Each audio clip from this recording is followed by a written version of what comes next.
Venez, Agnès, rentrez.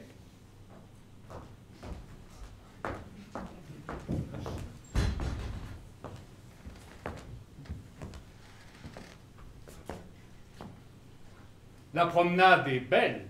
Fort belle. Le beau jour. Fort beau. Quelle nouvelle? Le petit chat est mort. C'est dommage, mais quoi, nous sommes tous mortels et chacun est pour soi. Lorsque j'étais au champ, n'a-t-il point fait de pluie? Non. Vous ennuyait-il? Oh, jamais je ne m'ennuie. Qu'avez-vous fait encore ces 9 ou 10 jours-ci? 6 chemises, je pense, et 6 coiffes aussi. Le monde, chère Agnès, est une étrange chose. Voyez la médisance, et comme chacun cause. Quelques voisins m'ont dit qu'un jeune homme, inconnu, était en mon absence à la maison venue, que vous aviez souffert sa vue et ses harangues. Mais je n'ai point pris foi sur ces méchantes langues, et j'ai voulu gager que c'était Oh, faussement. mais mon Dieu, ne gagez pas! Vous perdriez, vraiment. Quoi? C'est la vérité qu'un Oh, homme... chose sûre, il n'a presque bougé de chez nous, je vous jure. Cet aveu qu'elle fait avec sincérité me marque pour le moins son ingénuité. Mais il me semble, Agnès, si ma mémoire est bonne, que j'avais défendu que vous vissiez personne. Oh oui, mais quand je l'ai vu, oh mais vous ignorez pourquoi. Vous en auriez fait sans doute autant que moi. Peut-être, mais enfin contez-moi cette histoire. Elle est fort étonnante et difficile à croire. J'étais sur le balcon, à travailler au frais, lorsque je vis passer sous les arbres d'auprès un jeune homme bien fait, qui, rencontrant ma vue d'une humble révérence aussitôt, me salue. Alors moi, pour ne pas manquer à la civilité, je fis la révérence aussi de mon côté. Et bien soudain, il me refait une autre révérence. Alors moi, j'en refais une autre, en diligence, et lui, d'une troisième aussitôt, repartant alors d'une troisième aussi, j'y repars à l'instant, il passe, vient, repasse, et toujours de plus belle me fait là chaque fois révérence nouvelle. Et moi qui tous ces tours fixement regardais, nouvelle révérence aussi, je lui rendais, tant que si sur ce point la nuit fût venue, toujours comme ça je me serais tenue, ne voulant point céder ni recevoir l'ennui qui me pût estimer moins civil que lui. Fort bien. Et bien le lendemain, étant sur notre porte, une vieille m'aborde. En parlant de la sorte, mon enfant, me dit-elle, le bon Dieu, puisse-t-il vous bénir et dans tous vos attraits longtemps vous maintenir, il ne vous a point fait une belle personne afin de mal user des choses qu'il vous donne, et vous devez savoir que vous avez blessé un cœur qui, de s'en plaindre, est aujourd'hui forcé. Ah, suppôt de Satan, exécrable damné! Moi, j'ai blessé quelqu'un, fis-je tout étonnée. Oui, fit-elle, blessé, et blessé toute bon, et c'est l'homme qui hier vous vîtes du balcon. Hélas, mais qui pourrait, dis-je, en avoir été cause sur lui, sans y penser, fis-je choir quelque chose? Non, fit-elle, vos yeux ont fait ce coup fatal, et c'est de leur regard qu'est venu tout son mal. Mais, mon Dieu, mais ma surprise est fiche 100 secondes. Mes yeux ont-ils du mal pour en donner au monde? Oui, fit-elle, vos yeux, pour causer le trépas, ma fille, ont un venin que vous ne savez pas. En un mot, il languit. Mais le pauvre misérable, et s'il faut, poursuivit la vieille charitable, que votre cruauté lui refuse un secours, c'est un homme à porter en terre dans 2 jours. Oh mon Dieu, mais moi j'en aurais une douleur bien grande. Mais pour le secourir, qu'est-ce qu'il me demande, mon enfant? Me dit-elle, il ne veut obtenir que le bien de vous voir et vous entretenir. Vos yeux peuvent eux seuls empêcher sa ruine et du mal qu'ils ont fait être la médecine. Mais hélas, volontiers, fis-je. Et puisqu'il est ainsi, il peut tant qu'il voudra me venir voir ici. Ah, sorcière maudite, empoisonneuse d'âme, puisse l'enfer payer tes charitables trames! Voilà comme il me vit et reçut guérison. Mais vous-même, à votre avis, n'ai-je pas eu raison? Et pouvais-je après tout avoir la conscience de le laisser mourir, faute d'assistance? Moi qui compatis tant aux gens qu'on fait souffrir et ne puissant pleurer voir un poulet mourir.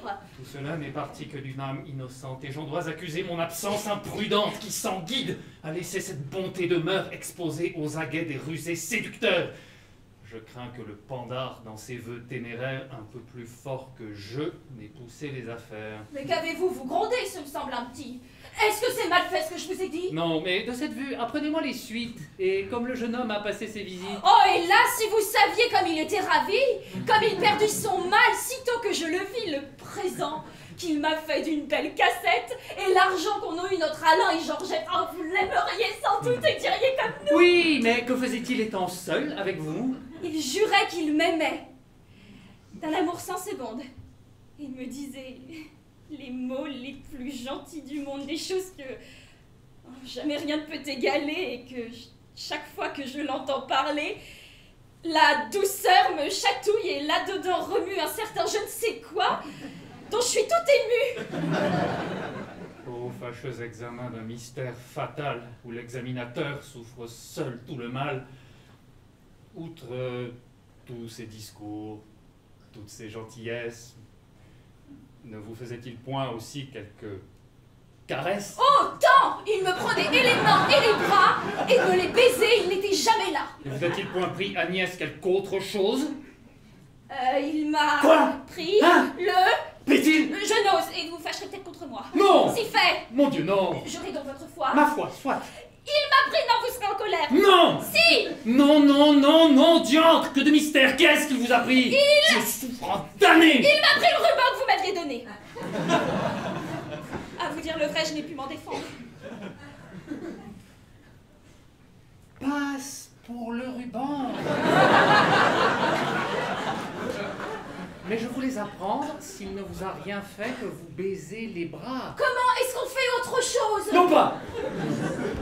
Mais pour le guérir du mal qu'il dit qu'il le possède, n'a-t-il point exigé de vous d'autres remèdes? Non. Mais vous pouvez juger s'il en eût demandé que pour le secourir, j'aurais tout accordé. Grâce aux bontés du ciel, j'en suis quitte à bon compte. Si j'y retombe plus, je veux bien qu'on m'affronte. Chut! De votre innocence, Agnès, c'est un effet, je ne vous en dis mot, ce qui s'est fait est fait. Je sais qu'en vous flattant, le galant ne désire que de vous abuser, et puis après s'en rire. Mais point, il me l'a dit plus de 20 fois, moi. Ah! Vous ne savez pas ce que c'est que sa foi. Mais enfin, apprenez qu'accepter des cassettes et de ces beaux blondins écouter les sornettes, que se laisser par eux, à force de langueur, baiser ainsi les mains et chatouiller le cœur, est un péché mortel, des plus gros qu'il se fasse. Un péché? Dites-vous? Mais la raison de grâce. La raison? La raison est l'arrêt prononcé que par ses actions le ciel est courroucé. Courroucé? Mais pourquoi faut-il qu'il s'en courrouce? C'est une chose, hélas, si plaisante et si douce. Moi, j'admire quelle joie on goûte à tout cela, et je ne savais point encore ces choses-là. Oui, c'est un grand plaisir que toutes ces tendresses, ces propos si gentils et ces douces caresses, mais il faut le goûter en toute honnêteté, et qu'en se mariant, le crime en soit ôté. N'est-ce plus un péché que lorsqu'on se marie? Non. Oh, mariez-moi donc promptement, je vous en prie. Si vous le souhaitez, je le souhaite aussi, et pour vous marier, on me revoit ici. Est-il possible? Oui. Oh, que vous me ferez aise! Oui, je ne doute point que l'hymen ne vous plaise. Vous nous voulez, nous deux. Rien de plus assuré. Oh, que si cela se fait, je vous caresserai. La chose sera de ma part réciproque. Je ne comprends pas pourquoi qu'on se moque. Parlez-vous tout de bon. Oui, vous le pourrez voir. Nous serons mariés? Oui, Mais quand? dès ce soir. Dès ce soir! Dès ce soir, cela vous fait d'en rire. Vous voir bien contente est ce que je désire. Ah, mais comme je vous ai grande obligation et qu'avec lui j'aurai de satisfaction. Avec qui? Avec... Là. Là n'est pas mon compte. À choisir un mari, vous êtes un peu prompte. C'est un autre, en un mot, que je vous tiens tout près. Et quant au monsieur, là, je prétends, s'il vous plaît, Dieu le mettre au tombeau, le mal dont il vous berce, qu'avec lui désormais vous rompiez tout commerce. Oh. Que venant au logis, pour votre compliment, vous lui fermiez au nez la porte, honnêtement, et lui jetant, s'il heurte un grès par la fenêtre, l'obligiez tout de bon à ne plus y paraître. M'entendez-vous, Agnès? Moi, caché dans un coin de votre procédé, je serai le témoin. Mais là, il est si bien fait! Ah, que de langage! Mais enfin, je n'aurais pas le cœur! Point de bruit, davantage. Montez là-haut. Mais enfin, vous voulez... C'est assez. Je suis maître, je parle, allez. Obéissez.